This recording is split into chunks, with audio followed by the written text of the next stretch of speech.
A'udzubillahiminasyaitonirrajim. Bismillahirrahmanirrahim. Assalamualaikum semua, kembali lagi bersama saya Syarul. Terima kasih sebab dah klik video ni. Semoga yang menonton video ni ditambahkan rezeki dan dimudahkan urusan dunia dan akhirat. Hari ini saya akan sambung cerita bercakap dengan jin siri 160 dan 161. Yang mana terlepas siri-siri sebelum ni, saya akan letakkan link playlist dekat bawah.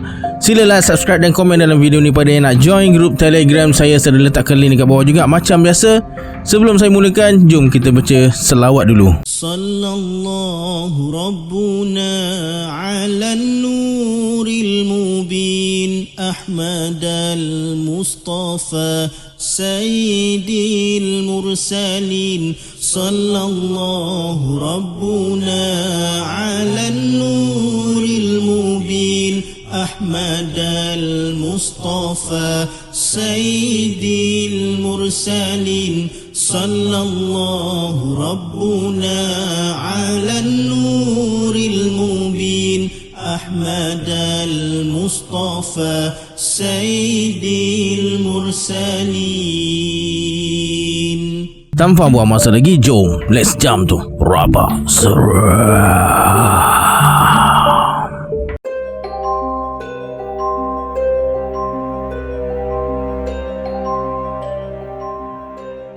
Untuk kamu, perempuan tu hulurkan bungkusan kecil yang dibalut dengan kain hitam.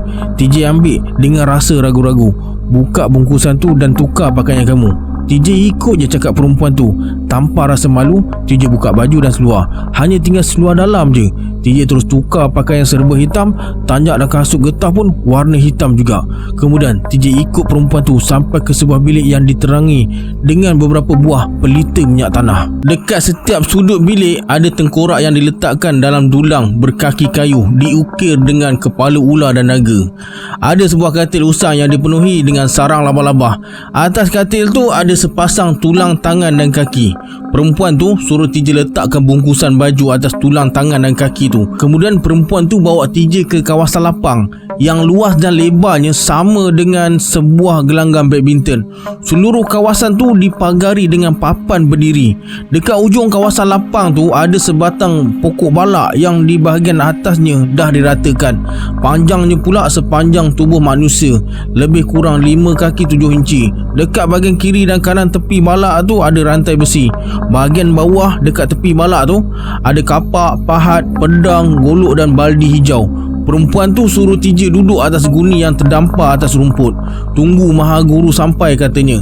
TJ ingat perempuan tu Minah Supandi. Rupanya bukan. Perempuan tu orang suruhan Minah Supandi. Dan yang sebenarnya Minah Supandi tu pun bukan Maha Guru. Dia orang kanan Maha Guru. Boleh buat apa-apa keputusan dan boleh arahkan anak buah. Dia dibenarkan cari calon baru. Orang-orang yang dipilih dan ada kebolehan je yang boleh jumpa Maha Guru. Setakat ni semua orang hanya jumpa Minah Supandi je. Perempuan tu pun tak tahu macam mana Maha Guru boleh nak jumpa TJ. Maha Guru dia tu sebenarnya suami kepada Minah Supandi. Tiba-tiba perempuan tu berlari keluar dari kawasan lapang tu dan datang semula dengan seorang perempuan dan 2 orang lelaki.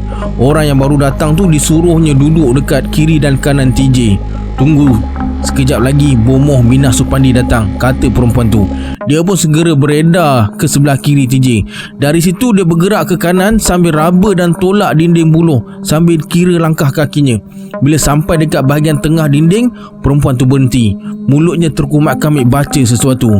Kemudian dia terus lompat dan tendang dinding buluh dengan kaki kiri sampai terkopak. Sepantas kilat, perempuan tu loloskan diri di celah dinding yang terkopak dan hilang entah ke mana. Tiba-tiba perempuan tu muncul semula dari rekahan dinding buluh yang terkopak dalam keadaan yang sangat berbeza. Kalau tadi wajahnya nampak cantik, tapi kali ni nampak agak tua dalam lingkungan 45 ke 50 tahun. Kedut-kedut dekat pipinya pun nampak. Paling mengejutkan cara pakaian dia. Perempuan tu pakai pakaian tradisional wanita Aceh yang hampir sama dengan pakaian wanita Perak. Perempuan tu terus berlari ke bahagian tengah kawasan lapang dan buka langkah silat. Setelah penat bersilat sampai berpeluh, dia duduk bersila macam orang bertafakur sambil tundukkan kepala renung ke tanah. 10 minit kemudian, kepalanya diangkat perlahan-lahan dan dia gerakkan ke kiri dan ke kanan dengan perlahan. Aku cuma ikut perintah, kata perempuan tu dan terus bangun, berlari dan berdiri depan TJ sambil matanya terpaku pandang muka TJ. Salam persahabatan, kata perempuan tu sambil hulurkan tangan. Tapi TJ keberatan nak sambut tangan perempuan tu. Rupa cantik, sayangnya tak tahu hormati orang, kata perempuan tu. TJ rasa tercabar dan terus sambut tangan perempuan tu. Sekejap lagi Maha Guru tiba. Katanya, beberapa kali tangan TJ digoncang sampai sendi terasa sakit. Kamu beruntung, kata perempuan tu sambil lepaskan tangan TJ. Sebab Maha Guru nak jumpa TJ. Bukan senang Maha Guru nak jumpa orang. Tiba-tiba perempuan tu terus buka langkah silat. Lepas bersilat, matanya renung tajam ke wajah TJ. Kata perempuan tu, dia ada rancangan untuk TJ. Bila dia balik ke tanah Melayu nanti, dia nak minta kebenaran dari Maha Guru supaya TJ ikut dan jadi orang kanan dia. Menurut perempuan tu, dia berasal dari Changlun, Kedah. Bapaknya orang Melayu Kedah, emaknya orang Siam. Walaupun dah masuk Islam, mak dia tetap amalkan agama asalnya dalam hal-hal tertentu. Tapi kedua orang tuanya tak pernah tinggal solat. Bila TJ tak nak jadi orang kanan dia, perempuan tu mula ugut TJ nak gunakan kekerasan. Tiba-tiba ada orang datang. Perempuan tu terus melangkah menuju ke arah tetamu yang tunggu depan muka pintu. Lebih kurang dalam jarak 10 kaki nak sampai dekat tetamu tu, perempuan tu berhenti melangkah dan tundukkan kepala. Kemudian melutut depan tetamu tu. Salah seorang lelaki yang duduk sebelah TJ segera bangun, pergi ke satu sudut gelap dan muncul semula dengan jamong di tangan. Kemudian dia berlari ke setiap sudut kawasan dan bakar jamong yang ada dekat situ. Cahaya api jamong dan pelita minyak tanah menerangi seluruh kawasan. Bila dah selesai, lelaki tu duduk semula dekat sebelah TJ. Tetamu lelaki tu mendekati perempuan yang tengah melutut depan dia. Umbun-umbun perempuan tu diusap dengan tangan kiri. Dia gosok 2-3 kali dan sehelai anak rambut di pelipis kiri perempuan tu dicabut. Lalu ditiup, hilang entah ke mana. Dah selesai ke Maha Guru? Kata perempuan yang berlutut tu. Sudah anak muridku. Perempuan yang melutut tu terus bangun. Silakan masuk Maha Guru. Sepasang tetamu segera melangkah menuju ke tempat yang letaknya tak jauh dari batang balak yang dah siap ditarah. Tetamu lelaki duduk di bangku yang dialaskan dengan kain 2 warna, iaitu hijau dan kuning. Tetamu wanita pula duduk atas simen di sebelah kiri tetamu lelaki tu. Perempuan yang sambut kedatangan sepasang tetamu tu tetap berdiri penuh sopan depan tetamu lelaki, iaitu Maha Guru dia. Kemudian Maha Guru suruh perempuan tu isikan baldi hijau tu dengan darah, sebab ada murid dia yang mesti ditauliahkan sebelum mereka balik ke kampung, iaitu 2 orang lelaki dan seorang perempuan yang duduk sebelah TJ tadi. Pelajar yang dah tamat belajar dan nak ditauliahkan diminta bangun, berdiri tegak macam patung. Semuanya dalam keadaan berpeluk tubuh. Sementara tunggu perempuan tadi bawa baldi berisi darah sampai, 3 orang anak murid Maha Guru tu terus bertafakur. Manakala orang kanan Maha Guru, iaitu Minah Supandi, terus renung tajam ke arah TJ. TJ hanya tunduk renung ke tanah. Suasana sekitar jadi sunyi. Cuma terdengar bunyi derung angin dan bunyi cengkerik. Bila TJ dongak ke langit, terlihat awan nipis bersama kedipan bintang. Berdasarkan gerakan awan dan bentuknya yang menipis, TJ rasa waktu dah dekat pukul 3 pagi.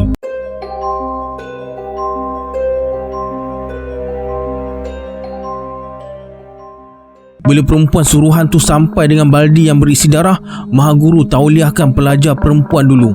Sebelum tauliah, Maha Guru suruh dia sebutkan namanya, nama kampung dan nama emaknya. Kalau ada anak perempuan, sebutkan namanya.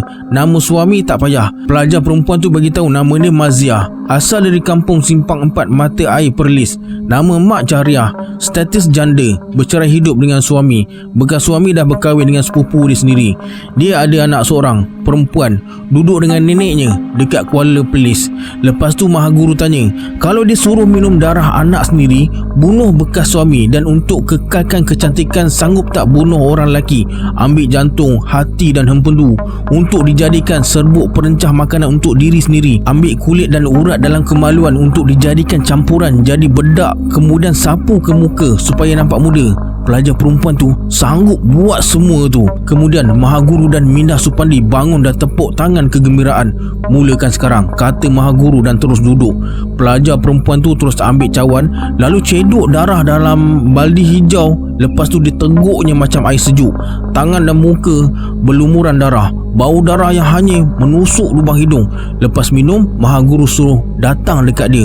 Mahaguru terus bangun dengan sebilah lembing di tangan. Tanpa buang masa, Mahaguru terus rejam lembing tu ke bahagian dada Maziah. Mata lembing yang terbenam di pangkal buah dada kiri tembus sampai ke belakang.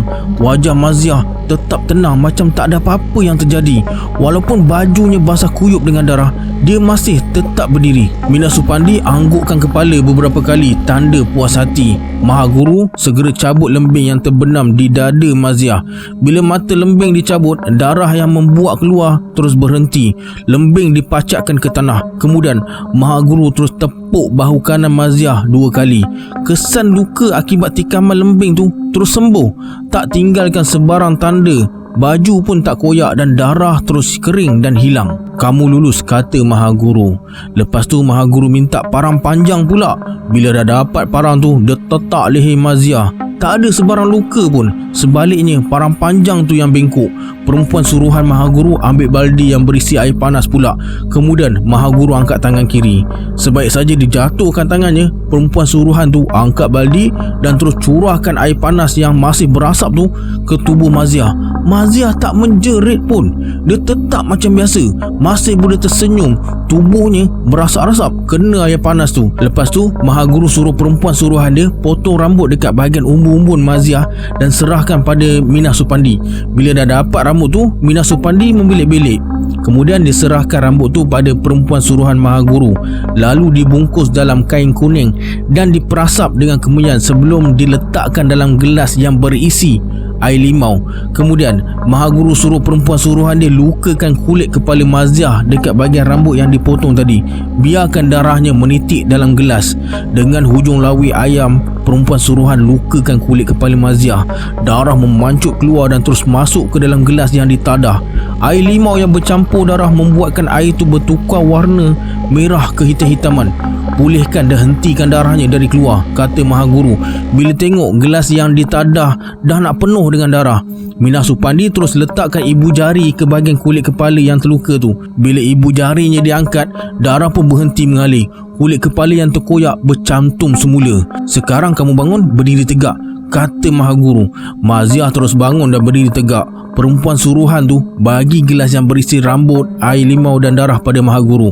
Mahaguru sambut dengan kain kuning dan terus balut gelas tu. Lepas tu Mahaguru suruh perempuan suruhannya korek lubang 2 kaki dalam dekat tempat kepala lutut kanan sentuh tanah dengan tangan. TJ tergamam. Mustahil boleh korek tanah sedalam 2 kaki dengan tangan. Tiba-tiba perempuan suruhan Mahaguru menjerit sambil julang kedua belah tangannya ke langit. Rambutnya mengurai menutupi wajah. Kemudian dia pukul badan dan garu mukanya sampai berdarah.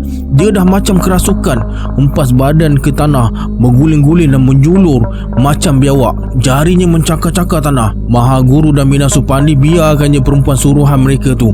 Dah macam orang hilang akal. Suara jeritan perempuan suruhan tu beransur-ansur perlahan dan akhirnya berhenti. Perempuan suruhan tu terus duduk bertinggung renung tanah di mana terdapat kesan kepala lutut kanan. Wajah perempuan suruhan tu bertukar jadi hitam dan hodoh.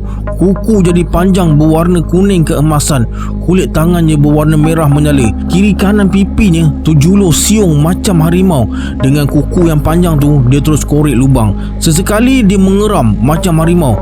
Dalam beberapa saat je dia dah gali lubang tersebut. Sudah, kata Mahaguru sambil tendang punggung perempuan suruhan tu. Perempuan tu terus berguling-guling tahan kesakitan.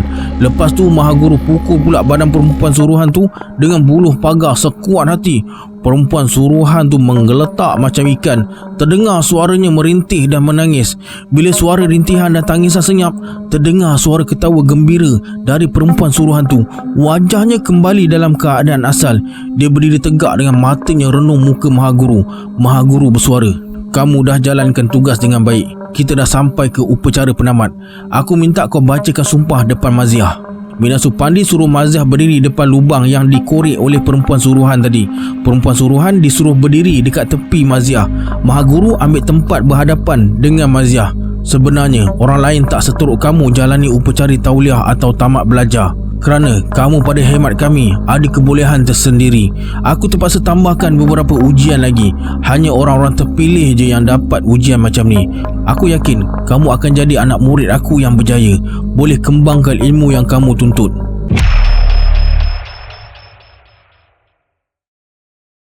Alright, sampai sini dulu sambungan Siri bercakap dengan Jin. Kita berjumpa di siri akan datang. Saya Syarul. Assalamualaikum. Adios.